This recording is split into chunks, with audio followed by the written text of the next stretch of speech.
Okay, hello everybody. If you haven't already just joined us, would you be able to mute your microphones, please? Great, thank you very much and welcome everybody. We'll just be starting in a minute. I'm just letting the final few people in. It's lovely to have you all today on this absolutely gorgeous sunny day.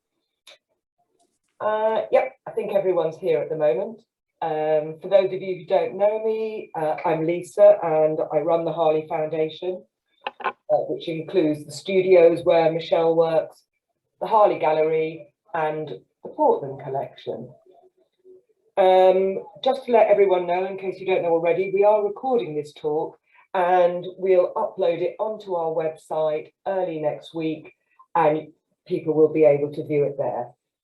It's brilliant to have Michelle with us today and to have her horses as permanent guests in the courtyard. It's really lovely. The Harley Foundation wanted to work with Michelle. We've been wanting to work with her for a very long time now, over 4 years, I think Michelle and I came up with. Originally, we thought we'd just have an exhibition and then the pandemic came along and that wasn't possible. In the meantime, there was the opportunity to, letting somebody else in, to apply for a grant, the final tranche of European money via the Rural Payments Agency. And we applied for a grant for an art trail to link the Harley site with Creswell Crags, some 20 minutes away. We got our grant and we commissioned Michelle to create some horse sculptures from architectural salvage found from Welbeck. It's been fascinating to watch Michelle go on the journey, scuffling through the salvage sites at Welbeck, and it's really, really lovely to see such sophisticated sculptures made from things that previously were thought of as waste. I'm going to pass you over to Michelle now to hear more about it. She'll talk for about 20 minutes. And then you'll all be able to ask questions of Michelle. If you want to ask a question, please just use the chat bar function and I'll try and pick up all the questions as we go along. So, Michelle, over to you and thank you. Thank you, Lisa. Okay, so yeah, I'm just going to start by telling you a little bit about my background. So I've been making sculptures for about since 98, so about 24 years now, and always working with recycled materials. I'm just going to move this slide on. Okay. Cursor disappeared for a minute there. So these are some of my previous sculptures. So as you can see, I've been more used in the past to working with a mix of recycled materials, so combining plastic waste with wood and metal and all kinds of different household objects. So this is the first time I think that I've made something exclusively from metal, so it kind of has changed the way I've worked a bit from my normal methods, which are a bit more low tech, I suppose you'd say. Could everyone please just mute their mics because we're getting some feedback from some of you. So if you could make sure that your mics are just turned off and then we can get back to hearing from Michelle. Thank you very much. Thanks. Yeah, so I've been making sculptures for a long time now. And usually they are kind of there for businesses and they're kind of relevant to that client and using their waste materials. And often also linked to campaigns, so anti-littering campaigns. So I've just recently done a project where I went around different cities and worked with community groups doing litter picks, and we used the litter to create sculptures bespoke for each city. And these ones you can see here, there's a heron which was made for a recycling company using their waste. So there's things like tin cans and Hoover tubes, so quite a wide range of different materials. So for that reason, I haven't really used welding that much until this particular commission. I have done a bit in the past, but because I'm always using such dissimilar materials, it's not a technique I often use. So coming on to the horses. So these are the horses in the courtyard, if you haven't seen them yet. They're just outside the gallery. which is great to have them so close. I can go and visit them every day if I want to, which is really nice. And I'm really fascinated to see how they age over time actually as well. They've already started to change a little bit since they've been out there, and they've only been out a couple of weeks or so. Yeah, so I'd say about 95% of the materials that I used were found on the estate. So from the skips in the farm and in the works department. So there's things like gate hinges and bits of farm machinery, all kinds of things. So yeah, when I was starting to research the sculptures, I mean, the reason for choosing horses for the sculptures was that horses are a big part of the history of both sites. And these are some of the artworks that I looked at. 3 of these are from the Portland collection, and 1 is from Liverpool museums. So top left is by George Stubbs, who was a friend of the 3rd Duke, and he came and so this painting is set at Creswell Crags, and then we've got down bottom left is the bloody-shouldered Arabian, which was a horse that was brought over from Aleppo in Syria in, I think it was 1705, by Edward Harley. And then bottom right is the 6th Duke's famous racehorse, St Simon, who's undefeated and sired several well-known racehorses as well. And then top right is a painting of William Cavendish, who I believe he created a book on dressage. Yeah, so there's just some of the artworks. There are more than that as well. There's a lot of artworks in the collection that are horse related, because there's a big history of horses on the estate, and particularly race horses. And I went on from there to look at George Stubbs's anatomical illustrations, which are really fascinating and very detailed. So he actually worked by dissecting a dead horse and working down to the skeleton and creating a series of illustrations on the way. And these illustrations have kind of informed the shape of the sculptures, really. It's kind of part of the reason that they're so skeletal looking. And then Creswell Crags, there's kind of evidence of prehistoric horses. There's this drawing on a piece of bone, which was found in the caves. Oops, oopsie, sorry, didn't mean to do that. And a fragment of a jawbone, horse jawbone, that was found there as well. So these date back to the Ice Age. And then, so the next stage of my research was to go and meet some horses. These were at Woburn Abbey, and these are the closest living horse to the Ice Age horses. So these are Mongolian wild horses, and they're quite similar to the horses that would have been around in the Ice Age at Creswell Crags. So I went and visited them. And then I also got in touch with Sean Harris Racing, who's over near Clumber Park. I went and met some of his racehorses on a few occasions to sort of study them and their form and how they move. And then I started looking at the materials. So these are just some of the materials that I found around the estate. So you can see this old gate hinges there. This chain, which I've used as the majority of the tail of the racehorse, is a measuring chain that's used to measure fields, like cricket pitches and things. There's a big axe head there, which was the main part of the form. 2 axe heads were the main part of the form for the head of the racehorse. And then that scoop there, I think, is for smelting. It was from the blacksmith's workshop. And there was a lot of this kind of mesh sort of stuff and panels and things like grates for drains and things like that the works department used. So I had quite a lot of that kind of stuff as well. And then this was one of the main finds that main things that I was gifted to work with, which is a hay rake, which you attach to the back of a tractor to rake the hay in the fields, which was an amazing thing to work with. And the tines of this were what suggested the rib cage of the horses. So that's the main thing that I used for. And the wheels also to start to build up the structure of the belly and the rib cage of the horses. And that was quite a task to take that apart. It didn't want to come apart at all. So yeah, the next stage from that, once I knew what materials I had to work with and what the subject matter was, then I started to work with models and sketches, making 1 to 10 scale models. So you can see the image there, and I've got them here as well. So just playing with how they relate to each other, and how they might sit in the courtyard. And then I drew them up life size on the walls and on the floor, so that I could hold up the objects against the drawings and then start to build them with the drawing behind them. So you can see the drawing behind me here on the wall as well.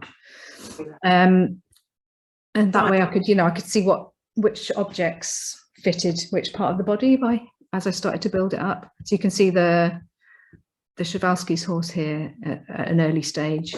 I've just got the ribs and part of the form, starting to build up the neck there and have the head. So I can use the drawing on the wall to kind of see where the curves need to go. And here as well, you can see the racehorse drawn out on the floor. So starting to lay out different objects to see what might fit. And then on the wall as well here.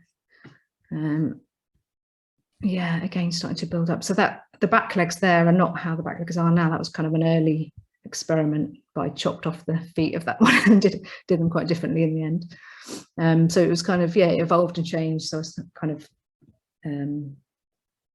make quite quick decisions sometimes, but then reverse them and try something else. So it was, yeah, nothing's ever set in stone until right at the end. And then here are a couple of details just of different parts. So this was building up the haunch of the racehorse, the top left one, with part of an oil drum, which had some really nice print on it, text, a disc from a harrow and a drain cover. And then bottom left, you can see the Przewalski's horse starting to build up the mane. So that's with the finials from gate posts and latches, window latches, and a rake, various things. And the green part is some kind of ducting that I found in the farm skip, and then gate hinges and various things there. So yeah, one thing that working on this scale and with this type of materials has led to is working with new collaborators. So Nick Lister is a fabricator who's worked with me on this as I was starting to build up the sculptures, and then helping me to make the plinths and things like that. Yeah, and he's helped me along the way with just building up my skills as well with the welding and brazing and all the different types of techniques I've needed to use, heating the metal and bending it. And then I've had my friend Sarah Manton, fellow artist, helping me along the way as well, dismantling machinery and making templates for different parts and all kinds of things. And yeah, so just the weight of the materials, sometimes you can't lift them on your own, so you kind of need someone else to help. Which has been great actually, because I'm so used to working on my own. It's been nice to work with others for a change. I think am I whizzing through this a bit quick? What time is it? Well, no, it's not too bad. So yeah, so going back to the sculptures here. So the exhibition that Lisa talked about earlier, that's is now going to go ahead in May. So it opens on the 14th of May. So if you come to see the exhibition, the horses will still be here obviously as well. And that goes on until the 31st of July. And then I'm also going to have open studios on the weekend of the 11th and 12th of June from 10 till 4. So if you come that weekend, you can see all three things. You can see the horses, come to the exhibition, and come and visit my studio as well, which would be great. Yeah, so the exhibition will have some background to the horses, the models and things, possibly, and the drawings, and also some new pieces that I created during the pandemic. So some quite big pieces that I actually used some fly-tipped waste that I found on some nature reserves nearby as well. So yeah, so that's all still to see. So thank you very, very much, Michelle. That was brilliant. And I'm wondering, I've got one question here on the chat bar, which was, what was the most exciting piece of metal? What was one of your most exciting finds in the various salvage yards?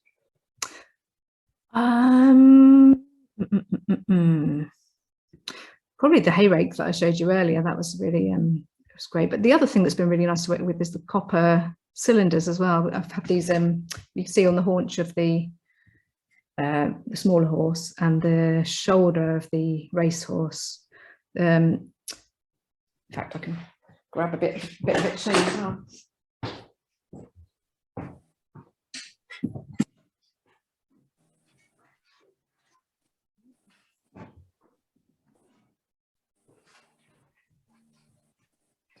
Yeah, so it's a copper cylinder that's come out of, been taken out of the house. But you can see that on the outside it's copper, but on the inside it's been, the water has caused it to go this lovely sort of verdigris kind of green. So that was really nice to use that. It's quite challenging to combine the copper with the steel, but yeah, but that was really nice. The different sort of curves and shapes that you get within the copper cylinder are really nice to use. Because I was going to ask you, Michelle, when you were going through those scrap piles, were you looking at items and going, oh yeah, that is going to be a haunch, or that is going to be a tail? Or were you just going, that's an interesting shape, I could do something with it? Bit of both, really. Yeah, I mean, I know kind of from having made quite a lot of animals and creatures before what kind of shapes work. So those kind of cylindrical or curved shapes are always really useful. Yeah, and then thinking of the different body parts like the tail and what might be work for that. So I had kind of in my head a bit what kind of shapes I was looking for, but also just seeing things that were interesting, thinking, well, I can probably use that somehow, but I'm not sure how yet. Because it was really interesting for me to go round with you on your visits to the scrap yards, because obviously they're amazing places and they're incredibly atmospheric, but it's just so much stuff and they're really huge sites. And so to watch you pick bits out was fascinating. And somebody is just asking now, I can see, saying, how long did it take you to actually create those sculptures once you'd amassed all the materials?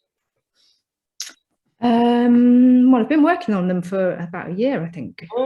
Yeah, so not, I mean, I've had other projects going on simultaneously, but yeah, so I've been kind of working on them for a year. And is that something you like to do, just sort of put down a bit of work, let it just sort of sit in the background and then come back to it? Yeah, to an extent, yes. It's good to, it's been great actually to have that long length of time to go through those different stages and give each stage of research the time it needs.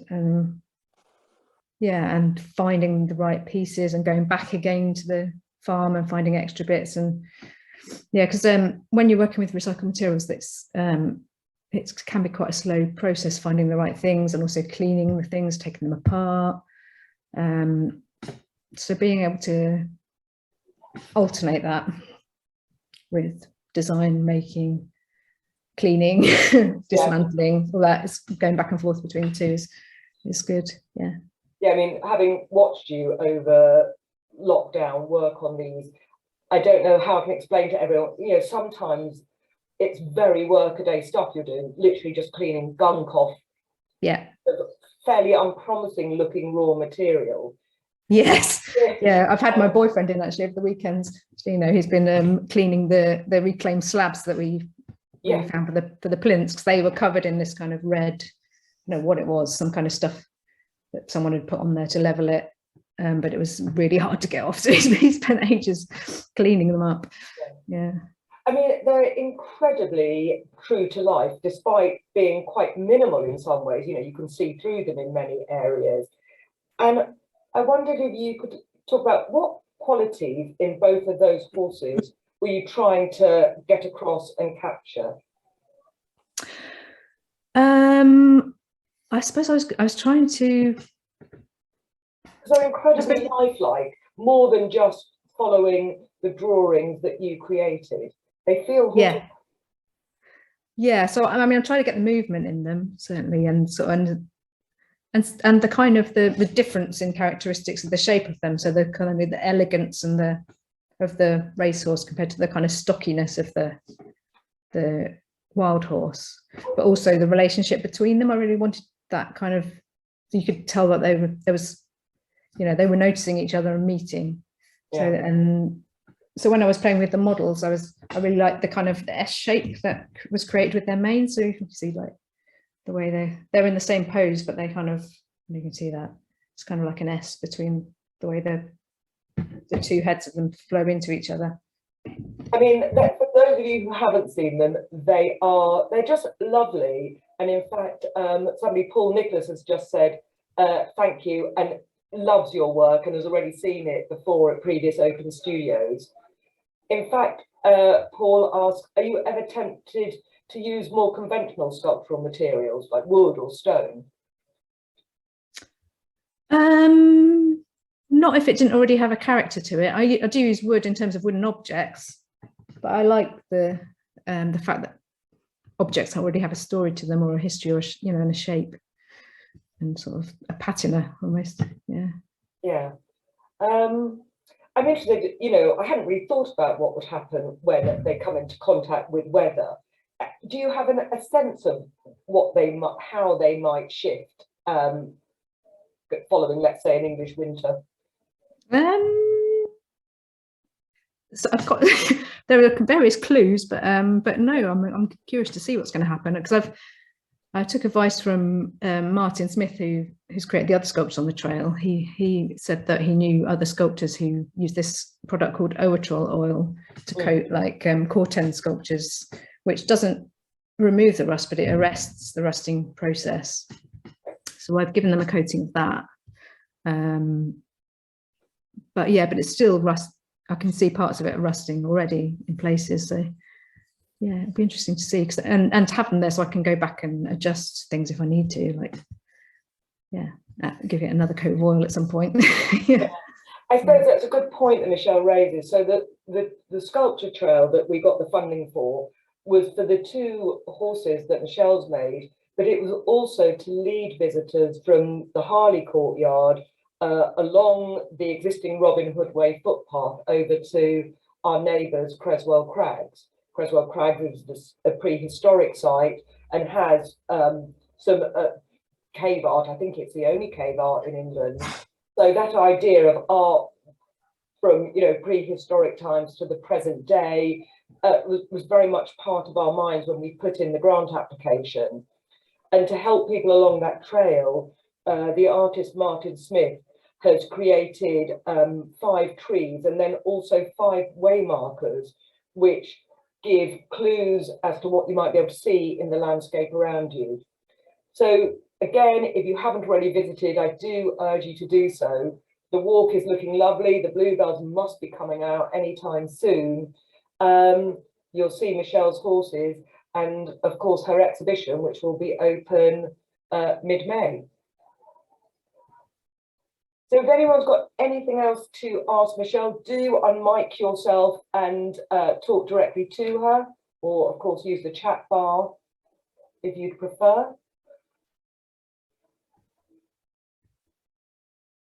If not, I want to say thank you very much to everyone for attending, and thank you, Michelle, for giving us such a lovely talk about the last 2 years of your life. My horses, which they're lovely and they make me smile every time I come to work, which is really lovely thing. Thank you, and thanks for giving me the opportunity to create them. It's been really good. So everybody, the talk will be up online early next week, and our next talk, which will be at the end of April, is something quite different. It's one of our gallery assistants talking about the Edwardian painter who worked for the 6th Duke and Duchess. So I do hope you'll be able to join us. Lots of thank yous coming in, Michelle. Thank you, and thank you, everybody. Thank you. Thanks for coming, everyone. Okay, bye-bye.